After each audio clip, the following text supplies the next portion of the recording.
Hoje nós vamos celebrar o memorial da ceia do Senhor juntos. E sempre que eu penso na ceia, eu penso na refeição comunitária que Jesus compartilhou com os seus discípulos um pouco antes de seu sacrifício, de sua entrega. Sempre que eu penso na ceia, eu penso em 1 Coríntios capítulo 11, quando Paulo realinha o propósito da ceia do Senhor, não para que uns comessem muito, não para que uns bebessem demais, mas para que todos tivessem espaço na mesa do Senhor. E quando eu penso na ceia, quando eu penso nessa proximidade, nessa possibilidade de nós estarmos na presença de Jesus, e esse convite de Jesus, venham à mesa, que nós participamos nessa noite, eu lembro de Filipenses capítulo 2, e Paulo diz assim em Filipenses capítulo 2, a partir do verso 5, e eu quero ser bem breve aqui nessa reflexão. Eu queria que você tivesse esse texto como uma proposta de seu exame nessa semana.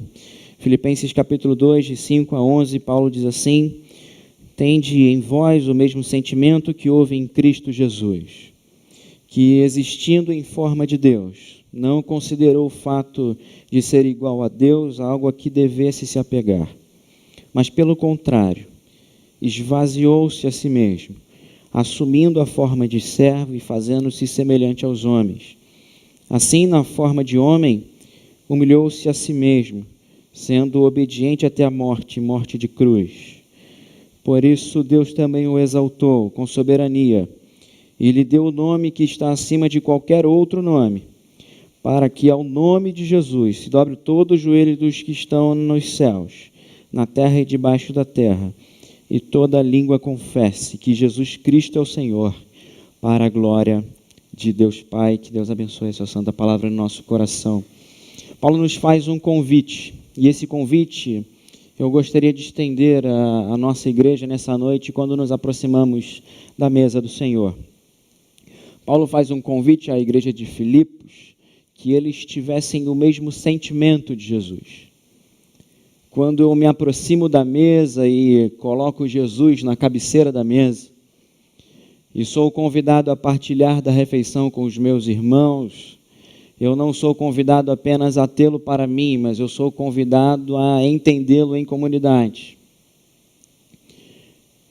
E é por isso que Paulo chama essa igreja a ter o mesmo sentimento de Jesus. Em algumas traduções, eu acho que a NVI traduz por atitude, mas a melhor ideia é uma certeza interior, é uma compreensão de pensamento, é algo que antecede o ato. Não é o ato em si, mas é algo que antecede o ato, é o pressuposto que a gente tem quando se achega à mesa. É um hábito de pensamento.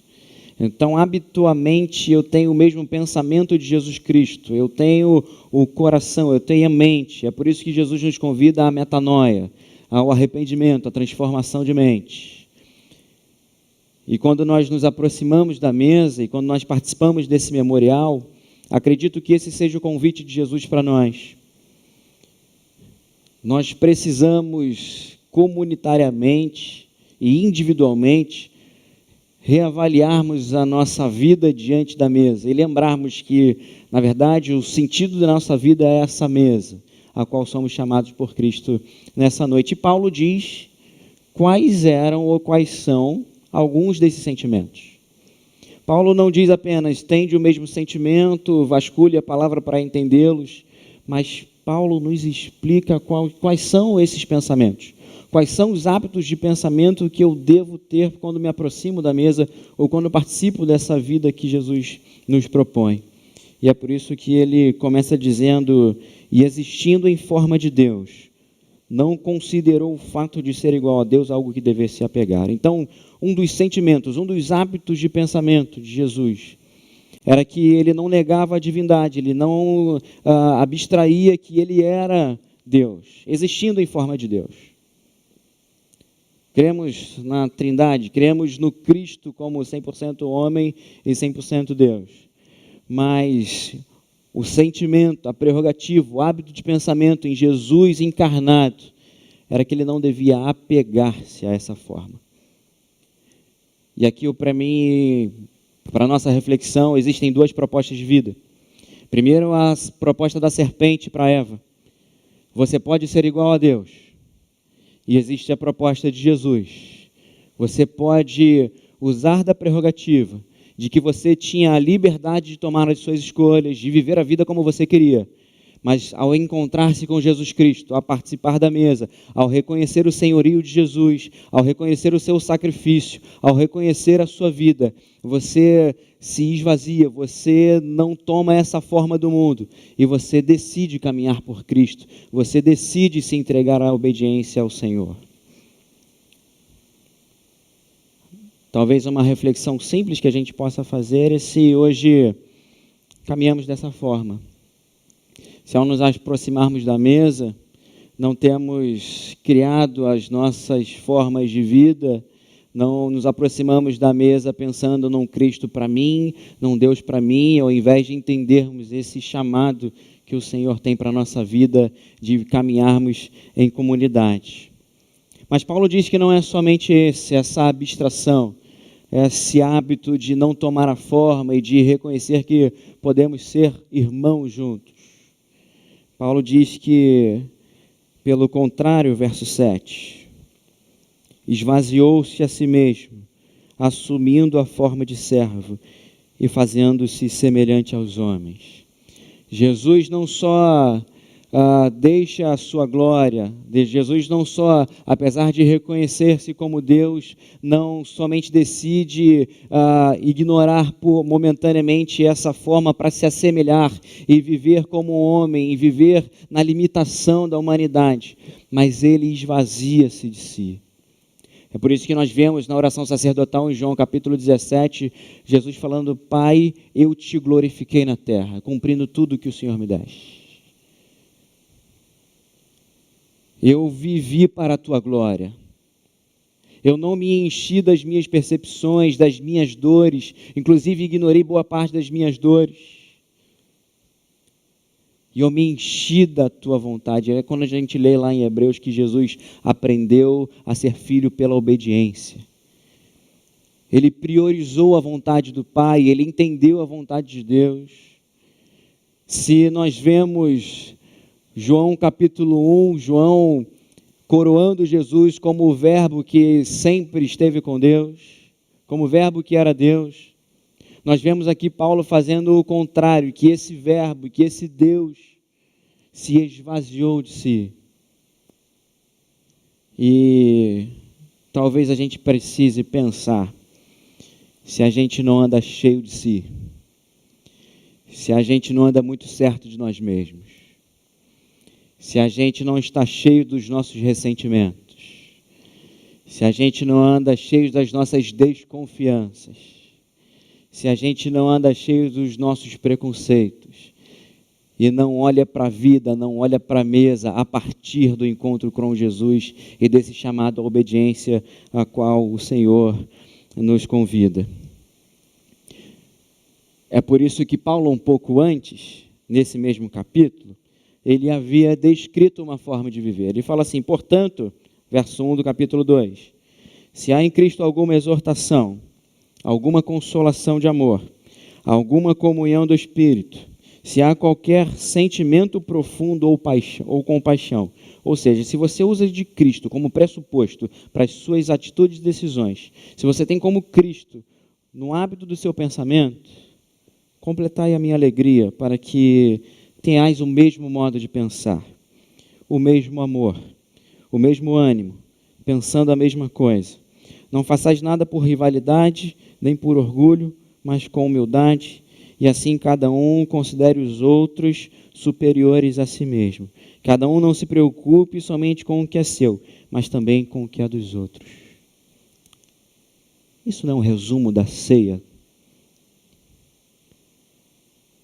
Sentar-se ao lado de pessoas, compartilhar o alimento e ter a Cristo como motivação e excluir todos os outros motivos que existiam para nos separar e falar: sim, nós temos várias culturas, pensamentos, propostas de vida diferentes, mas existe alguém que nos une, existe alguém que nos faz um, e esse alguém é o Senhor da minha vida. Esse alguém é o maior elo, esse alguém é o maior motivo.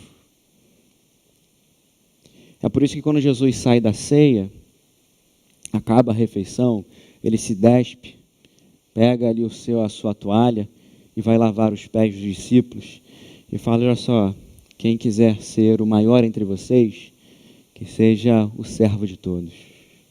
Quando você se aproximar da ceia, da mesa, que seja esse seu sentimento, que a gente se esvazie de si, que a gente tenha essa percepção de que o outro é mais importante, de que o outro é relevante na mesa, de que o outro é importante para completar a nossa alegria. E por último, Paulo diz no verso 8, assim na forma de homem, assumindo, se esvaziando na condição de homem, ele humilhou a si mesmo, sendo obediente até a morte, morte de cruz. Paulo diz algo lindo aqui. Não somente se humilhou, se esvaziando da sua divindade, ignorando o seu poder pleno, mas ele se assemelha à crise humana. Ele se assemelha ao caos humano. E ele vive as dores, ele vive as tentações, ele vive as dificuldades, ele vive os dilemas da vida humana, ele sofre como homem.